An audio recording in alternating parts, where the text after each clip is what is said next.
Welcome मेरे प्यारे बच्चों। बहुत बढ़िया मौसम हो रहा है आज सुबह सुबह, तो मैंने सोचा कि फटाफट अपने बच्चों के लिए जो हमारे 2 टॉपिक रह गए थे यूनिट 3 के, उसकी वीडियो बना दी जाए।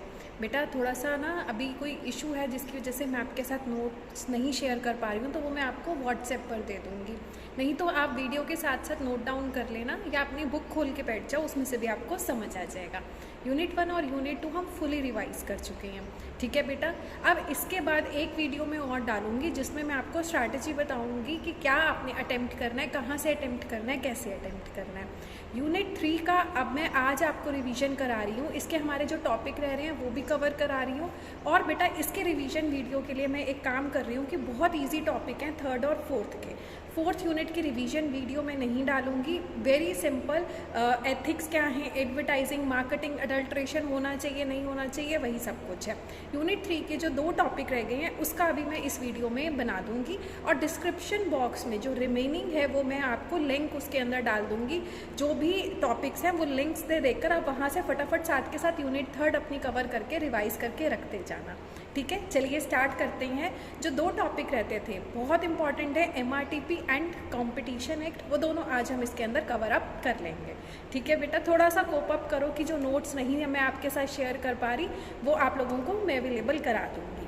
चलिए अब वो कह रहे हैं MRTP एक्ट क्या होता है, मोनोपोलीज रिस्ट्रिक्टिव ट्रेड प्रैक्टिसेस।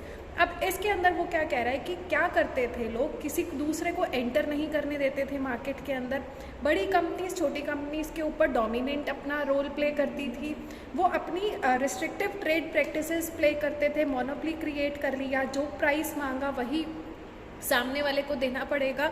तो ये बहुत कुछ गलत प्रैक्टिसेस हो रही थी जिसके लिए ये एक्ट बना दिया गया था बेटा, MRTP एक्ट 1969। अब ये एक्ट प्रिवेल नहीं करता है, इसकी जगह जो अब एक्ट है दैट इज कॉम्पिटिशन एक्ट 2000, ठीक है।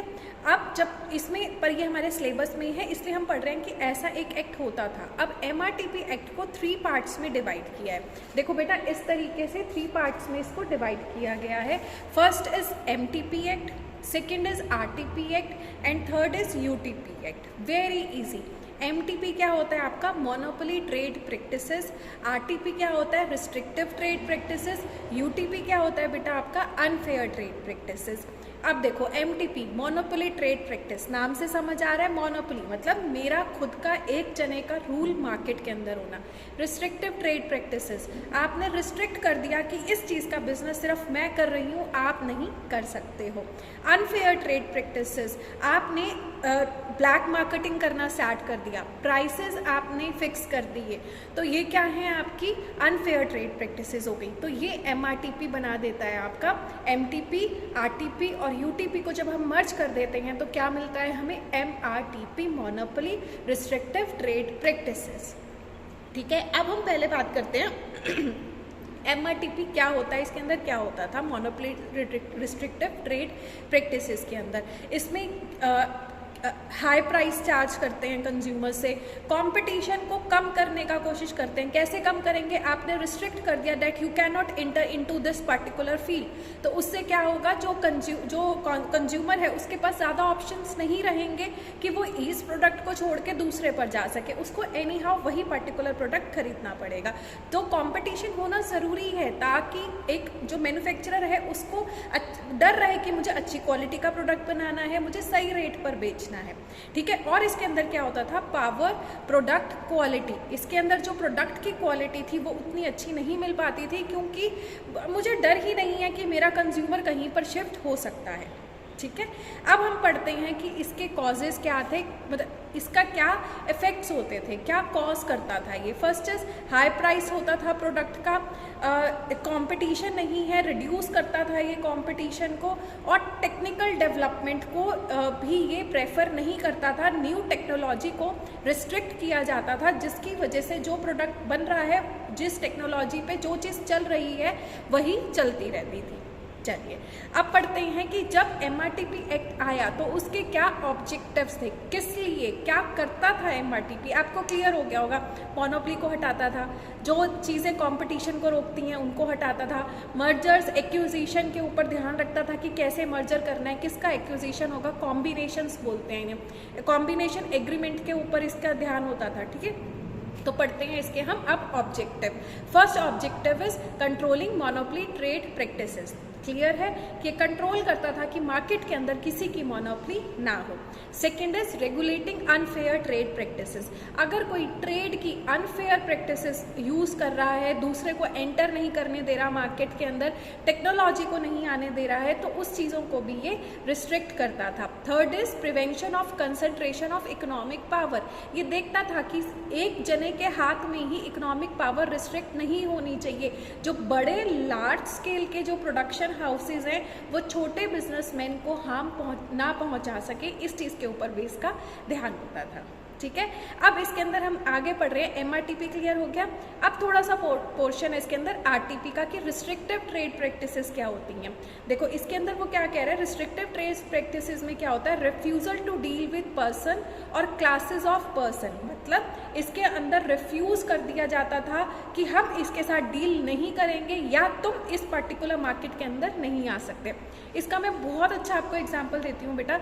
ऑटो वाले जो होते हैं वो क्या करते हैं, उन्होंने अपने एरियाज डिसाइड कर रखे हैं कि इस एरिया की जो तुम आकर यहाँ की सवारियाँ नहीं ले सकते। पीछे से तुम सवारी लेकर आ रहे हो, you can enter into the market, पर तुम हमारे इस एरिया के लिए स्पेसिफाइड कर दिया गया कि यहाँ पर ये यूनियन चलती है, इन्हीं के ही ऑटो मूव ऑन करेंगे, आप अपना ऑटो लेकर यहाँ नहीं आ सकते।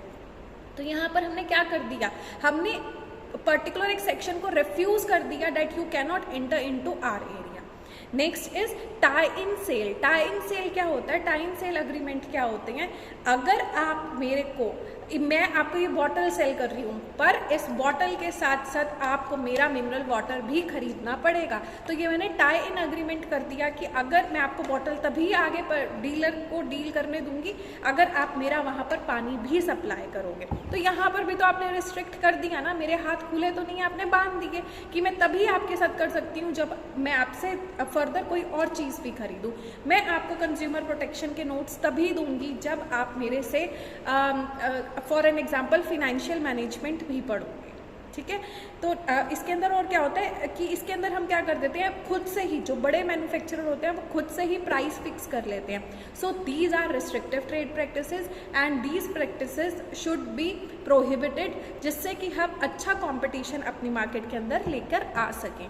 आई होप बेटा आपको ये चैप्टर क्लियर होगा, ये टॉपिक क्लियर होगा, मोनोपोलीज रिस्ट्रिक्टिव ट्रेड प्रैक्टिसेस। इसके अंदर हमने 3 टर्म्स पढ़ी, MTP, RTP and UTP, monopoly, restrictive trade and unfair trade practices. Competition रोकता था, मोनोपोली को रोकता है MRTP एक्ट, और इसके अंदर ये देखा जाता था कि बड़े बड़े जो मार्केट के अंदर लोग हैं वो छोटे बिजनेस हाउसेस को हार्म ना पहुंचाए। तो ये टॉपिक हमारा यहाँ पर ख़त्म होता है।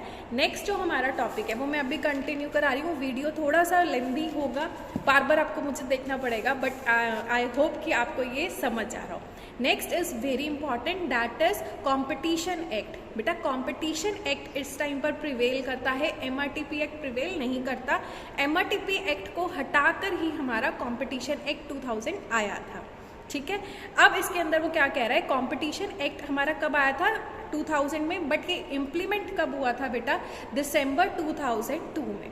इसका पर्पस क्या था कि हम ये देखें कि कहीं पर रिस्ट्रिक्टिव ट्रेड प्रैक्टिसेस तो नहीं हो रही, हमें इसमें कंपटीशन को बढ़ावा देना था, हेल्दी कंपटीशन को, ताकि कंज्यूमर्स के पास बहुत सारे ऑप्शंस रहें चूज करने के।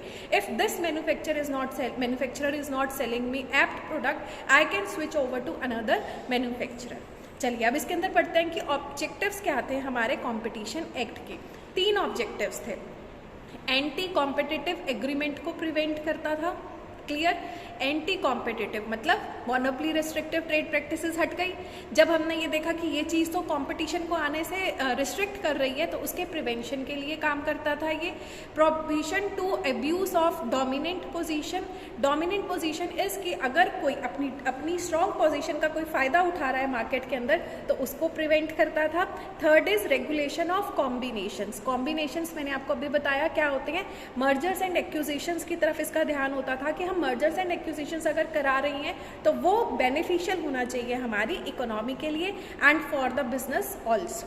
नेक्स्ट अब इसके अंदर है basic provisions of the act. ये तो हो गए इसके ऑब्जेक्टिव्स। अब इसके बेसिक प्रोविजंस क्या थे, बहुत इंपॉर्टेंट है बेटा। इसके अंदर जो ऊपर हमने 3 किए, एंटी कॉम्पिटिटिव को रोकना, मर्जर्स एंड एक्विजिशंस को देखना और डोमिनेंट पोजीशन को चेक करना, ये 3 थे। प्लस इसके अंदर एक क्या था, कंज्यूमर कमीशन बनाया गया था।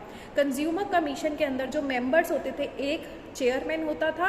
फिर अब इसमें आपने ध्यान रखना है minimum 2 members and maximum 6 members इस कमीशन में चाहिए होते थे। इन्हें अपॉइंट कौन करता है, सेंट्रल गवर्नमेंट अपॉइंट करती है। इसका हेडक्वार्टर या इसका ऑफिस कहाँ पर है, इन न्यू दिल्ली। अब इस कमीशन की ड्यूटीज़ क्या होती थी, हम उसकी बात करेंगे।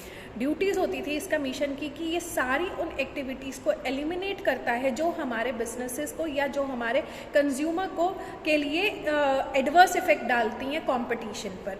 फिर ये प्रमोट करता है और सस्टेन करता है कंपटीशन को। ऑब्वियसली देखो, पहले में क्या कर रहा है, उन प्रैक्टिसेस को हटा रहा है जो कंपटीशन को रोक रही हैं। फिर ये क्या कर रहा है, प्रमोट कर रहा है उन सब एक्टिविटीज़ को जो कि कंपटीशन को, हेल्दी कंपटीशन को मार्केट के अंदर लेकर आ रही हैं। थर्ड, किसकी तरफ ध्यान होता है, कंज्यूमर प्रोटेक्शन में हर चीज़ में फोकस कौन है, कंज्यूमर। तो ये किसका इंटरेस्ट प्रोटेक्ट करता है, कंज्यूमर्स का। नेक्स्ट है इसके अंदर provisions relating to competition act, कि कंपटीशन एक्ट के फीचर्स क्या हैं, क्या प्रोविजंस है। देखो बेटा, इसके अंदर यही है कि अगर कोई एंटी कॉम्पिटिटिव एग्रीमेंट हो रहा होगा, कंपटीशन के अगेंस्ट कोई अगर कोई कुछ हो रहा है तो ये उसको उस चीज़ को एलिमिनेट करता है। अगर इसके अंदर कोई पेनल्टीज़ हैं कि अगर कोई कर रहा है एंटी कॉम्पिटिटिव प्रैक्टिसेस, तो जितना उनका टर्नओवर है उसका 10% उनको एज अ फाइन देना पड़ता है। इसके अंदर डिसकंटिन्यू की जाती हैं डोमिनेंट पोजीशन वाली चीज़ें। मर्जर्स एंड एक्विजिशंस के ऊपर इसके अंदर ध्यान दिया जाता है। ठीक है, तो आई होप कि आपको दोनों टॉपिक बहुत अच्छे से क्लियर हो। कौन से 2 टॉपिक किए हैं बेटा हमने आज किया MRTP एक्ट, जो आपका चैप्टर 9 आपकी बुक में से अभी मिसिंग अभी रह रहा था, हमें करना था। ये वाला मैंने आपको बोला था मैं खुद कराऊंगी। चैप्टर 9 हमने कवर कर लिया, MRTP एक्ट। और एक ही कॉम्पिटिशन एक्ट, ये बहुत इंपॉर्टेंट है, ये अभी हमारा चलता है, 2000 में आया था, इम्प्लीमेंट हुआ था 2002 में। तो ये 2 टॉपिक आज हमने क्लियर कर लिए। और जो ये बाकी हैं, ये आप लोगों ने अपनी प्रेजेंटेशंस दी थी, उनके लिंक मैं आपको डिस्क्रिप्शन बॉक्स में डाल दूंगी, ताकि आपको ढूंढना ना पड़े और आप फटाफट एक ही साथ अपनी यूनिट 3 रिवाइज कर सको। तो अच्छे से पढ़िए बेटा। एक वीडियो और बनाऊंगी जिसमें आपको स्ट्रैटेजी बताऊंगी, और इसके साथ अब हमारा कंज्यूमर प्रोटेक्शन का पूरा सिलेबस होता है। यूनिट 4 का अगर आपको रिवीजन वीडियो चाहिए तो बता देना, नहीं तो अगर आपको लगता है ईजी है, आप कर लोगे, गो विद इट और अच्छे से तैयारी करो, अच्छे मार्क्स लेकर आओ। अब आपका फ्यूचर इसी आपके सेमेस्टर के ऊपर डिपेंड करता है। All the very best for your preparation बेटा। Bye bye, thank you.